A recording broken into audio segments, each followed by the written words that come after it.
I just watched American Vandal, and wow, that show is really good. Who knew a show about drawing dicks could be so compelling? From the trailer, I didn't know how they were going to make 8 episodes out of this subject, like a mockumentary, true crime documentary series about a guy accused of drawing dicks on all the teachers' cars in the school parking lot. But that premise sounded really interesting. I didn't know how they were going to make it 8 episodes, but it sounded really interesting, so I wanted to check it out. And I had a lot of free time to catch up on shows and start watching new shows since my computer's full. I'm not able to edit anything. And this just came out when I'm recording this, so I figured, yeah, why not? I'll watch it. But I did not expect it to be so good. I thought it would be like, okay, possibly bad. It's just done so well. Like, they clearly put a lot of thought into it, which you wouldn't think from just looking at it and seeing what the show is about, but I guess that's kind of intended. Most mockumentary TV shows barely even take advantage of the fact that they are presented in this like interview mockumentary way, like Parks and Recreation or The Office or Modern Family, or recently a show that I think is already canceled, Trial and Error. And one of my complaints with that show was it definitely didn't need to be one of those shows. But this used the format so well. They didn't just have a regular comedy show filmed with a handheld camera and then cut to the characters giving interviews. There was narration and everything. It was like a real documentary. It was done so well that if it weren't for some of the jokes and the fact that there are some like recognizable faces in here, and there's some kind of unrealistic things, but that's okay because it's a TV show. If it weren't for that, this could maybe even pass with some people as a real documentary series. Probably not, but I think it could be possible. It's a comedy show, but there's not a lot of jokes. The show itself is really one big joke, the joke being its subject matter, how it's like a true crime documentary, but about a guy who drew dicks on cars. But there are some pretty funny jokes here and there, but not enough to distract from the story, which is great. And since they've used barely any faces that you'd recognize, like there's some kids from Disney Channel shows and some actors you might see in Funny or Die videos or something, it makes it so that you get even more engrossed in the story. And I was really excited to find out what would happen. This show was just so enjoyable. Some people might be turned off by the crude humor you might see at its face, and they do go over some crude things, but I think even if you are bothered by that, you'd still enjoy this show because it just works as a great documentary series about a thing that didn't happen. It's like something silly that takes itself really seriously, and then that makes you take it seriously too. I recommend this show to everyone. I think this is one of the best shows Netflix has ever made. Although other than this, I've only seen like season 1 of Orange is the New Black and season 1 of Unbreakable Kimmy Schmidt and first 3 seasons of BoJack Horseman, which is one of my favorite shows. Still need to watch Stranger Things. I watched a show about drawing dicks before that, but hey, it was worth it because this show is great. I actually just want to keep talking about it. I love how realistic it is, not so much in the way people act. I mean, there might be some people who act like that, I don't know, but their characters acting like characters, although not too silly. It's great how when they're doing the interviews and stuff, it's like these kind of silly characters but put in this documentary setting, and it feels like this is how a character that acts like that would really act in a documentary. So it feels real even though the characters don't feel real. But I was going to say what feels realistic is they tell the story the same way a documentary would, through interviews with people and like found media and stuff, and it's done so well that it really feels like this person actually made this documentary and just found this Snapchat footage and stuff. It doesn't feel like this was made in a studio. It feels like this character made it. The opening credits even have the characters credited instead of the people who actually made the show. So a lot of the found footage they put in it feel like actual Snapchats and stuff, and they don't make up weird social media websites like other TV shows might do. Like I remember on One Life to Live they had MySpace, which is a combination of MySpace and Facebook, I guess. Most TV shows don't really want to say the names of websites for some reason, but they talk about like Snapchat and Twitch and stuff on here like it's no big deal, which is great because it doesn't take you out of the story. And so I love how realistic all that felt. And I also love how they'll show some stuff as minor elements and then come back to it later like, wait, this was actually important, which isn't that big of a deal, I guess. I mean, a lot of good mystery TV shows will do that, and this didn't really do it so much with the twist at the end, but there was a lot of stuff in other episodes like, wait, this thing from earlier was actually important, and then they focus on that. So you can't really figure out the mystery by the end just from picking up things in earlier episodes, but you can maybe pick up stuff in earlier episodes and be like, wait, this is interesting because this could mean this, and then they might talk about it later. That also makes it a great show to rewatch because you'll be able to see the episodes differently knowing what happens in all the episodes, because then when you know what happens in all the episodes, you'll be able to watch it from the beginning and see that stuff before it's pointed out. I don't usually rate TV shows. I think this is my first TV show vlog, but I did give this a rating on IMDb just because I enjoyed it so much. I gave it 9 stars out of 10, rounding up from 8.5 because they don't let you do half 4.5-star ratings on IMDb. I seriously enjoyed this show so much. But now that I've watched this whole TV show, I guess I should watch a movie tomorrow.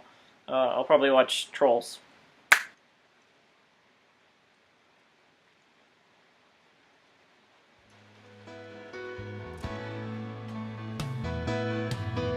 It seems to me like you live your life like a vandal in the wind.